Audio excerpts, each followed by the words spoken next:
ABC Podcast, Materia Oscura, José Manuel Nieves. La estrella más pura del universo.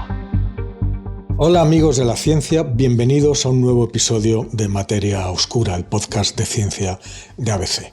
Hoy vamos a hablar de una estrella. Sí, ya sé, hay billones de ellas, pero esta en concreto es extraordinaria, podríamos decir que única. Y además tenemos la suerte de que está bastante cerca de nosotros, por lo cual es posible estudiarla a conciencia. Y es que, como dice el título del podcast, esta peculiar estrella es, que sepamos hasta ahora, la más pura que existe en todo el universo.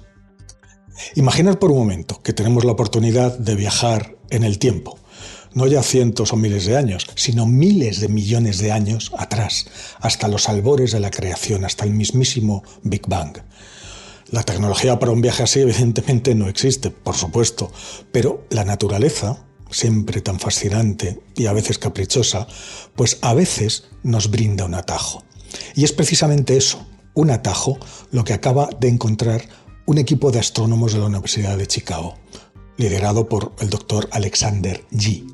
Una estrella a la que han bautizado con un nombre un tanto frío, como siempre suele ser, un nombre de catálogo, SDSS J07157334. Pero es que el acrónimo este, que no os lleve a engaño, porque esta gigante roja es, a día de hoy, el objeto más prístino, o dicho de otra forma, el más puro, el menos contaminado que hemos conseguido detectar en todo el universo. Y esto, creedme, es una noticia mayúscula. ¿Y cómo podemos saber eso? Para entender lo importante que es este hallazgo, hace falta darle un repaso a un concepto fundamental en astrofísica, que es la metalicidad. En el lenguaje normal, en la física, en la química cotidiana, cuando decimos metal, pensamos en el hierro, el oro, el cobre, pero en astronomía no. En astronomía el término metal tiene un significado mucho más amplio y a la vez mucho más simple. Pensad que tras el Big Bang, hace 13.800 millones de años, el universo primigenio era un lugar increíblemente sencillo en términos químicos y estaba compuesto esencialmente por solo dos elementos, el hidrógeno, 75%, y helio, el 25%. Dejemos fuera el litio y algunas otras trazas de otras cosas diminutas, pero a grandes rasgos eso era todo. Y para los astrónomos, en la astrofísica, todo lo que sea más pesado que el helio se considera un metal. Bien, pues todos esos elementos más pesados que el helio, pues como el carbono, el oxígeno que respiramos, el silicio de la arena, el hierro de la sangre, el oro de nuestras joyas, todo se forjaron después, poco a poco, mucho tiempo después del Big Bang, y se forjaron en el corazón de las estrellas a través de la fusión nuclear. Hemos hablado otras veces de ese proceso. O en el caso de los elementos más pesados, como el oro, el uranio o el platino, fueron dispersados violentamente por todo el espacio cuando esas estrellas explotaron, murieron en gigantescas explosiones de supernova. Así pues, en términos astronómicos, la metalicidad de una estrella es como su carnet de identidad. Es una especie de certificado de nacimiento cósmico que nos dice de qué época es. Cuanto menos metales, cuanto menos tenga una estrella en su atmósfera, más cerca está de haberse formado a partir de ese gas virgen, de esa sopa primigenia del Big Bang en la que solo había hidrógeno y helio. Por eso nuestro Sol, que es mucho más moderno, solo tiene 5.000 millones de años y es una estrella de segunda o tercera generación, es muy rica en metales. Es decir, nuestro Sol es una estrella que se formó de los restos reciclados de otras que ya habían muerto antes y que por lo tanto ya habían fabricado elementos más pesados y esos elementos están incorporados en el Sol. Por eso nuestro Sol tiene una alta metalicidad. Es decir, aparte de hidrógeno y helio, hay una buena cantidad de otros elementos de la tabla periódica. Y aquí es donde entra en escena nuestra estrella protagonista, esta SDSS J07157334, porque esta estrellita ha pulverizado todos los récords conocidos de pureza hasta ahora. De hecho, fijaros bien, es aproximadamente 20.000 veces más pobre en metales que el Sol, que nuestro Sol. Y los datos preliminares de su espectro, que acaban de ser presentados en un artículo que está a la espera de revisión todavía, publicado en Archive, pues sugieren que su metalicidad total es tan baja que supera incluso a la de las galaxias más distantes, más cercanas al Big Bang y supuestamente más vírgenes que hemos podido observar con el telescopio espacial James Webb, en el borde mismo del universo observable. Para hacernos una idea, esta estrella, nuestra estrella protagonista, es 10 veces más pura que esas remotísimas galaxias, ¿no? O sea, que en esencia es la estrella más cercana a lo que llamamos una estrella prístina o libre de metales que hemos encontrado hasta ahora. ¿Y qué significa esa pureza? Un momento, porque hay más. Porque la pura falta de metales no es la única sorpresa. Otras estrellas ya conocidas, pobres en metales, como otra que se llamaba J1029 más 1729 y era la que poseía el récord anterior de pureza, suelen tener una característica peculiar, y es que tienen un exceso notable de carbono. ¿Eso por qué sucede? Pues porque el carbono, junto con el oxígeno, es un elemento clave para que las nubes de gas, de las que suelen estar a temperaturas muy altas, se puedan enfriar lo suficiente como para colapsar y formar estrellas de baja masa, como se piensa que es nuestra protagonista, nuestra estrella de la que estamos hablando hoy, a pesar de que ahora es una gigante roja. Es lo que los científicos llaman el umbral de enfriamiento de estructura fina. Es decir, que en otras estrellas muy pobres en metales, el carbono actuaba como una especie de radiador cósmico. Sin embargo, SDSS J07157334 tiene una concentración de carbono excepcionalmente baja, y eso resulta que rompe las reglas, porque si no tenía carbono para enfriarse, ¿cómo se pudo formar? El equipo del Dr. G propone una respuesta: el polvo cósmico. Sí, habéis oído bien, el simple y humilde polvo que flota libre en el espacio.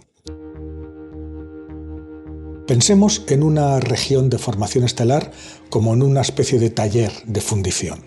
Si no hay suficiente carbono para disipar el calor, para que el gas no esté demasiado caliente y pueda contraerse, pues el polvo, esas partículas minúsculas dejadas por una supernova, por ejemplo, dentro de una nube de estas de gas, pues podría proporcionar el mecanismo de enfriamiento alternativo que se necesita para que estas estrellas también se formen. Este detalle, esta diminuta pista química, es de suma importancia, porque apunta a que el proceso de formación de estrellas de baja masa en el universo temprano pues pudo ser mucho más eficaz, mucho más eficiente de lo que pensábamos, y permitió la supervivencia de esas abuelas cósmicas, como la que acabamos de encontrar, hasta nuestros días. Y hay otro aspecto que resulta fascinante. Los astrónomos han podido rastrear el origen de SDSS J07157334 y resulta que no es nativa de nuestra galaxia, no es de la Vía Láctea, sino es una inmigrante galáctica que llegó aquí de otro lugar. Su movimiento, en efecto, indica que nació en el halo de la Gran Nube de Magallanes, que es una galaxia enana satélite de la nuestra, que no está tan lejos, está a unos 750.000 años luz, pero que no es nuestra galaxia, está fuera de nuestra galaxia. ¿Y por qué son tan importantes estas estrellas prístinas y sus descendientes directos? Desde luego, esa es una pregunta obligada, y la respuesta está en los cimientos mismos de la cosmología. A ver, como os decía, el universo empezó con hidrógeno y helio, fundamentalmente. Pero para que existiera vida, para que hubiera planetas rocosos, o la mesa que tenéis delante, o vuestros propios cuerpos, pues se necesitaban metales, se necesitaban otros elementos. Las primeras estrellas, o estrellas de la población 3, que es así como se llaman, fueron precisamente las encargadas de poner en marcha esa química cósmica. Esas estrellas de la población 3, de las que por cierto todavía no hemos visto ninguna, solo podemos suponer su existencia, debieron de ser muy grandes, gigantescas, posiblemente de cientos de masas solares, y muy calientes debido a su composición tan simple, hidrógeno y helio, y extremadamente efímeras. Vamos, eran como una especie de mecha que se consume muy rápido. la mecha que da origen a más cosas, ¿no? Estas estrellas se supone que nacieron, brillaron intensamente y murieron en apenas un parpadeo cósmico. Pues puede que unos poquitos millones de años, aunque eso sí, ya sembraron el espacio con los primeros elementos pesados, el primer oxígeno, el primer hierro, de forma que las estrellas siguientes ya se formaron en una nube que contenía esos elementos. Por eso nuestra estrella, en esencia, es una nieta de estas estrellas que todavía no hemos visto de la población 3. Es una descendiente de segunda generación. Se la llama a veces población 2.5, cuya existencia nos confirma cómo funcionaba la química en ese periodo tan temprano de la historia del universo. Si las galaxias lejanísimas que detecta el telescopio espacial James Webb se ven como puntos borrosos que nos hablan de las condiciones que había en aquel tiempo, esta estrella que está en nuestro vecindario, pues es un auténtico tesoro, es una auténtica mina, es una piedra roseta que nos permite contrastar los modelos teóricos con observaciones reales y directas en una estrella real y accesible. ¿Y se conocen más estrellas parecidas? Sí, pero no tan drásticas como esta. Y la búsqueda, desde luego, continúa, porque, como os digo, sí que hemos encontrado a otras estrellas de muy baja metalicidad, y alguna de ellas también en la nube de Magallanes, ¿no? Y cada una de ellas con sus peculiaridades químicas. Unas tienen baja metalicidad pero son altas en carbono, otras, como esta de la que estamos hablando hoy, resulta que es baja en las dos cosas, tiene poco carbono y baja metalicidad. Pues en conjunto todo esto va aportando piezas a un puzzle, a un rompecabezas que es muy complejo. Y lo que nos enseña es que las condiciones de formación estelar en el universo primitivo pues eran más variadas de lo que se pensaba y que no todos los procesos químicos de la muerte estelar fueron iguales.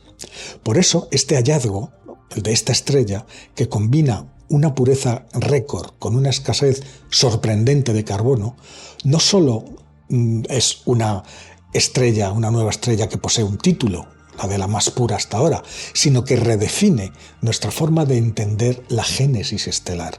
Nos muestra cómo el polvo, a pesar de estar hecho de motas insignificantes, pudo haber sido el ingrediente crucial que permitió que las primeras estrellas de larga vida, las que tenían que sobrevivir para que podamos verlas hoy, pudieran formarse. Y mientras, la búsqueda de esas estrellas originales, de esas estrellas prístinas, de esas estrellas de la población 3, continúa. Pero con cada nuevo descubrimiento como este, la máquina del tiempo está un poquito más afinada. Si queréis profundizar en las temáticas que abordamos aquí, os recomiendo echar un vistazo a un episodio anterior sobre la evolución del cosmos que se llamaba ¿Por qué el universo evoluciona cada vez más despacio? Tenéis el enlace en el texto que acompaña este podcast. Y hasta aquí el episodio de hoy. Me despido hasta la próxima semana y que la materia oscura os sea leve.